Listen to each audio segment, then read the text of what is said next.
Olá, queridos! Então vamos para o nosso último vídeo de hoje, segunda-feira, 10/8/2020. Vamos finalizar com ciências, tá bom? Bom, nos últimos vídeos a gente falou um pouquinho sobre a atmosfera, que o gás que tem maior quantidade presente na atmosfera é o nitrogênio. Falamos que na atmosfera terrestre, na atmosfera da Terra, o gás que tem maior presença é o oxigênio. E no último vídeo nós falamos da importância do gás carbônico, principalmente na questão para nossa sobrevivência, né? Porque nós inspiramos oxigênio e expiramos gás carbônico, né? Então ele é muito importante para essa troca que acontece para nós, seres humanos. Falamos também da importância dele, na questão do efeito estufa, e falamos que ele também é um gás que ele apaga o fogo, que é lançado o gás carbônico sobre as chamas e as chamas são apagadas. Bom, eu deixei uma atividade da página 95, que eram 8 questõezinhas, eu pedi para responder no caderno e eu queria pergunta e resposta. Eu acho que vocês já devem ter feito, né? E deixei a atividade da página 96, 97 e 98 até a questão 4. E agora eu vou dar continuidade aí na página 98, falando sobre o ar e a vida. Os gases do ar possuem importância direta para os seres vivos, pois desses gases dependem a fotossíntese, a respiração e outros processos vitais. Então vamos grifar aí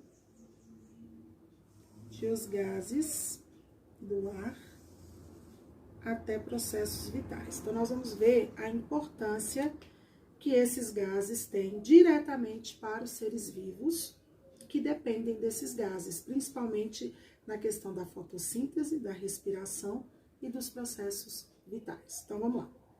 O gás carbônico e a fotossíntese. Qual a relação que esse gás tem a ver com a fotossíntese? A gente sabe que a fotossíntese vai ser realizada, é um processo realizado pelas plantas. Então, vamos ver como que esse gás ajuda aí a fotossíntese. A maioria das plantas produz uma substância orgânica que serve de próprio alimento por meio da fotossíntese. Então, elas realizam, elas produzem o seu próprio alimento com a ajuda da fotossíntese. A clorofila, presente principalmente nas folhas, absorve a energia do sol. As folhas retiram gás carbônico do ar ou da água e as raízes retiram água e sais minerais do solo. A planta usa a energia solar para transformar a água e o gás carbônico, produzindo uma substância que lhe serve de alimento.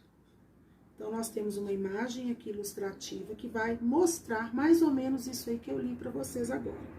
Na fotossíntese, a planta utiliza a energia do sol e as substâncias do ambiente para produzir o seu próprio alimento.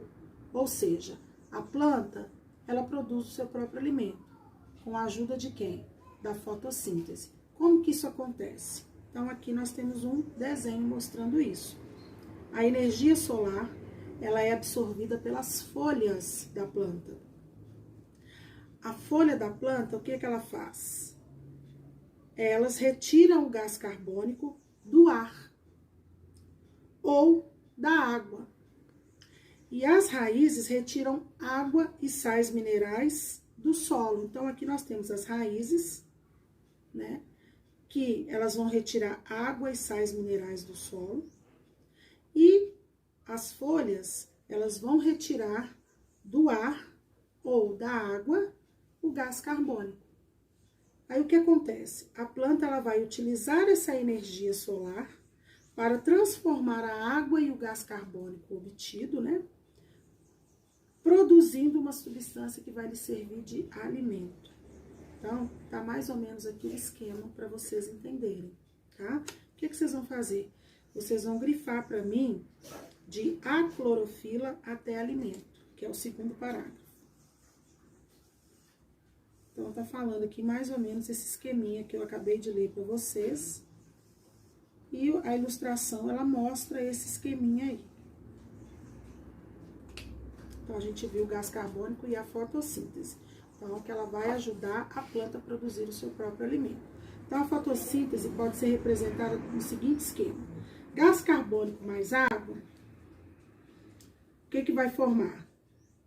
Vai obter a energia da luz, mais a clorofila que está presente nas folhas, e vai servir de alimento, mais oxigênio. Então, olha só. Por quê? As plantas, elas liberam pra gente o quê? O oxigênio. Por isso, quanto mais perto de plantas, da natureza você estiver, mais ar puro você vai estar respirando, tá? Então, há essa troca. Elas liberam pra gente o oxigênio e, em troca, nós devolvemos para ela o quê? Gás carbônico, tá? Porque ao inspirar, nós colocamos dentro dos pulmões oxigênio. E ao liberar, a gente libera o gás carbônico. Então, há uma troca gasosa no nosso aparelho respiratório. Então, nós devolvemos para o ar o gás carbônico, tá? Esse esquema pode ser lido assim. Gás carbônico e água, na presença de luz e clorofila, são transformados em alimento e oxigênio. Então, vamos grifar aqui de esse esquema até oxigênio.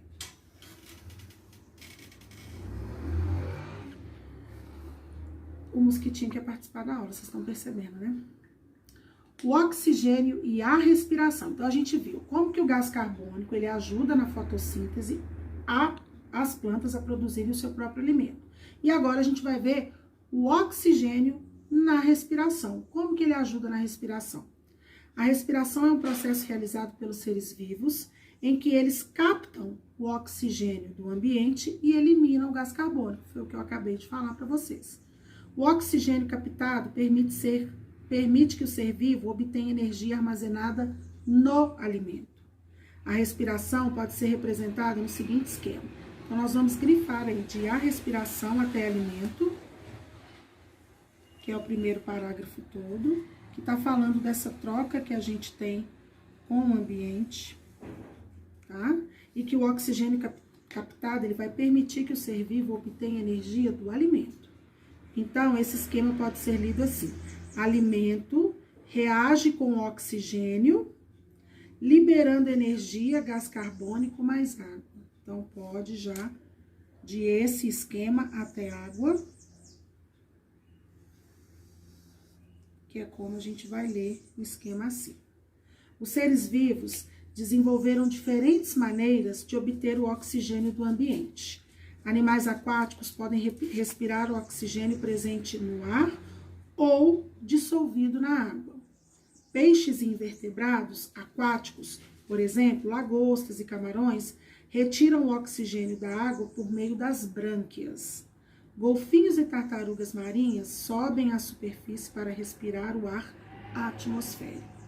Então, aqui nós temos a imagem de um golfinho e outros mamíferos aquáticos que respiram o ar atmosférico. Aqui mostra, olha, bem acima aqui da cabeça dele, a narina é uma estrutura pela qual o ar oxigênio é captado. E só fazendo uma observação aí, né? Animais invertebrados são aqueles que não possuem a coluna vertebral, correto? Então, gente, aqui tá falando das maneiras que os seres vivos, eles desenvolveram para obter o oxigênio, tá? Então, aqui eu não vou pedir para grifar nada não, porque tá falando de alguns seres vivos, de como eles fazem essa captação do oxigênio, tá bom? Bom, o que vocês vão fazer para mim? A gente vai continuar aqui a ler a página 100, mas vocês vão fazer de exercício para mim a 102 e a 103 até a questão 7, tá bom?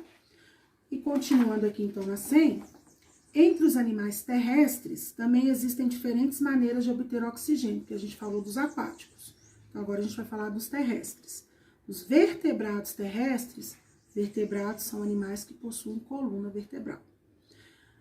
Os tamanduás, as onças e os cachorros captam o ar por meio das aberturas do nariz, as narinas. Insetos, tais como borboletas e joaninhas, captam o ar por meio de pequenas aberturas nas laterais do corpo. Então, aqui mostra um tamanduá pra gente, um tamanduá mirim.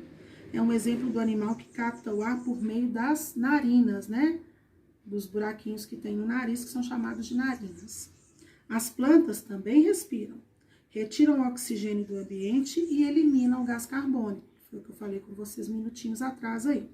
Elas possuem pequenos orifícios, principalmente na superfície inferior da folha, por onde os gases entram e saem. Então, aqui tá mostrando pra gente, ó, pequenos orifícios nas folhas das plantas terrestres permitem a entrada de oxigênio e a saída do gás carbônico. Orifícios nas raízes permitem que o ar misturado ao solo seja captado.